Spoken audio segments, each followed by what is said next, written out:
Les urgences au bord de la crise de nerfs, les conditions de travail, la sécurité, la rémunération. Entre 50 et 80 services sont en grève à travers tout le pays, pour certains depuis presque 3 mois. Écoutez ce témoignage du président de SAMU Urgences de France, François Braun, très inquiet à l'approche de l'été.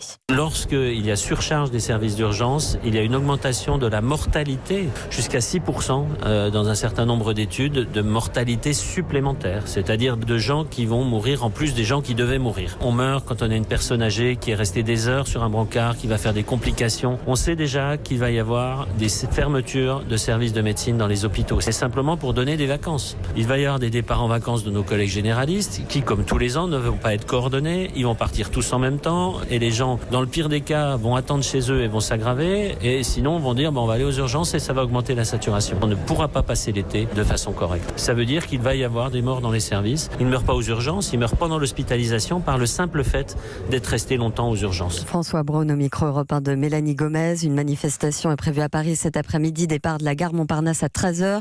Direction le ministère de la Santé. Agnès Buzyn, selon nos confrères du JDD, devrait faire des annonces aujourd'hui au congrès de la Société française de médecine d'urgence.